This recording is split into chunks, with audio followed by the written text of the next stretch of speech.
नमस्कार साथियों, मैं आपका दोस्त अशफाक अहमद और आप देख रहे हैं देशभक्त चैनल।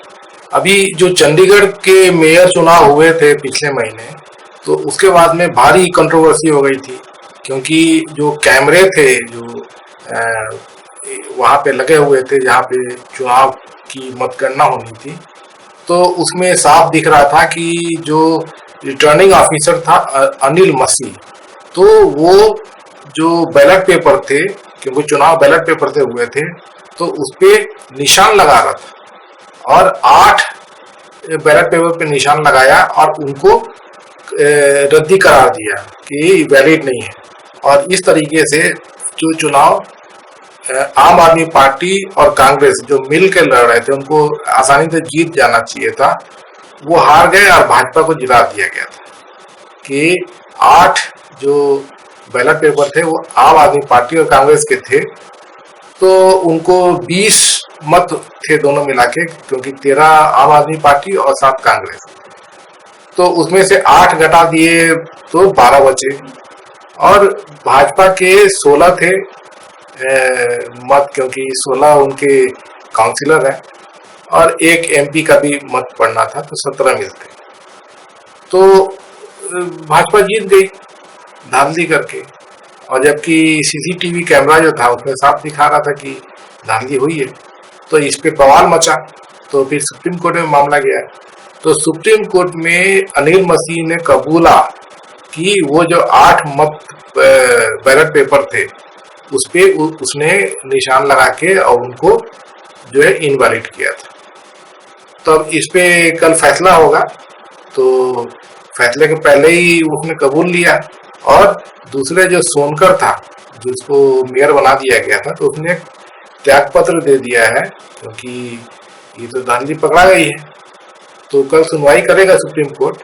तो इसमें देखा जाए तो जो अनिल मसीह है वो तो छोटा आदमी है, वो भाजपा का ही आदमी है और उसको रिटर्निंग ऑफिसर बना दिया था चुनाव आयोग ने। अब वो क्यों बनाया पता नहीं मुझे, लेकिन भाजपा से संबंधित है, भाजपा का ही आदमी है, तो उसको कैसे बना दिया गया था। और उससे बड़ी बात कि किसके कहने पर ये अनिल मसीह ने ये काम किया, क्योंकि वो अपने फायदे के लिए तो नहीं कर रहा था, किसी के कहने पर ही किया होगा जिसका फायदा हो रहा होगा। तो आप सोच लीजिए किसका फायदा हुआ था। तो सुप्रीम कोर्ट अगर सही फैसला करे तो उसको जड़ तक जाने की जरूरत है कि आखिर किसके कहने पे अनिल मसीह ये कर रहा था। तो या तो जैसे सरकारी गवाह बना ले उसको, अनिल मसीह को, और फिर जो असली जो गुनाहगार है उसको पकड़े। क्योंकि भाजपा जो है आपको पता ही है, वो तो खुलेआम सरेआम बोलते हैं, मोदी शाह दिन रात चुनाव में रहते हैं, हम ये जीत लेंगे, हम वो जीत लेंगे, विपक्ष तो है ही नहीं, वो तो पहले ही हार गया है, 400 पार, फलाना ठिकाना, 24 घंटे। तो जब उनका सिर्फ लक्ष्य है चुनाव जीतना और कोई चीज से मतलब नहीं है। अब मोदी जी पीएम है, तो पीएम का काम करते हुए आज तक किसी ने देखा है 10 साल में? वो तो सिर्फ चुनाव में ही रहते हैं, जहां देखो तो वहां पे चुनाव होता रहता है। उद्घाटन करने जाते हैं, फीता काटने जाते हैं, सरकारी कोई जैसे प्रोजेक्ट है, तो वो सरकारी है, मतलब वो किसी पार्टी का नहीं होना चाहिए। तो वहां पर भी भाजपा की रैली करवा देते हैं मोदी जी, तो फ्री फंड की रैली हो जाती है, सरकारी खर्चे पर भाजपा की रैली। और हर जगह मोदी जी तो हरी झंडी दिखाते हैं, आपने देखा ही है। तो हर जगह मतलब कि प्रचार ही चलता रहता है, तो ये गलत है। एक्चुअली चुनाव आयोग अगर सही होता तो ये सब चीज पे रोक लगाता कि, लेकिन दिक्कत क्या है कि आचार संहिता लगता है 2 महीने के लिए, 2 महीना पहले कहीं चुनाव होता है, और मोदी तो उसको पहले से ही चालू रहते हैं, मतलब सालों भर चालू ही रहते हैं चुनाव प्रचार। लेकिन चुनाव पर जो आचार संहिता लगता है तो उसके बीच में भी बहुत सारी गड़बड़ी होती है ना। अब की सैनिकों के नाम पे वोट मांगना, ये तो गलत है ना, ये तो उल्लंघन है। लेकिन अब मोदी जी बोलते हैं तो चल जाता है। उसी तरीके से और भी तरीके से जो गलत काम होता है आचार संहिता के दौरान, तो उस पे चुनाव आयोग कुछ नहीं करता है। तो ये पूरा धांधली चलता रहता है, पूरे देश में चल रहा है जब से मोदी जी आए हैं। उसके पहले इस तरह की चीजें नहीं दिखती। तो ये मतलब लोकतंत्र का गला घोटना है। और दूसरा चीज, मोदी जी एकदम विपक्ष को खत्म करने में लगे हुए। आपने देखा कि कैसे विपक्ष को खत्म करने के लिए अब जरूरत नहीं है तभी भी विपक्ष को तोड़ना है। अभी जैसे कि महाराष्ट्र में अशोक चौहान, उनको लेने से भाजपा को क्या फायदा मिलने वाला है? कोई फायदा नहीं मिलना है, लेकिन फिर भी लेना है किस लिए कि विपक्ष को तोड़ना है। ये जो जयंत चौधरी को लिए हैं, तो जयंत चौधरी से कोई फायदा नहीं मिलने वाला भाजपा को, लेकिन उसको लेना है क्योंकि विपक्ष को कमजोर करना है, विपक्ष को खत्म करना है। तो यही मकसद है मोदी जी का कि विपक्ष खत्म हो जाए। तो इसका मतलब लोकतंत्र खत्म हो जाए, क्योंकि विपक्ष नहीं रहेगा तो लोकतंत्र कैसे रहेगा? फिर चुनाव करने की भी क्या जरूरत है?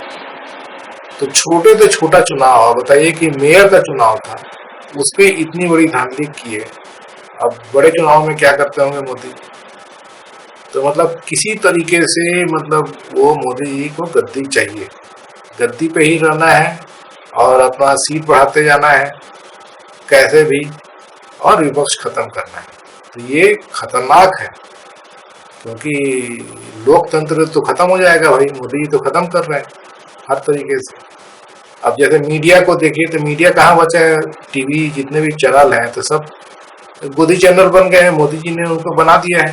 तो वो मोदी की ही बात करते हैं, मोदी जी के से सवाल नहीं पूछते। तो मीडिया खत्म। उसके बाद में सुप्रीम कोर्ट पे भी जबरदस्त दबाव रहता है। तो मोदी जी के खिलाफ सुप्रीम कोर्ट के ज्यादा जजमेंट नहीं आते हैं।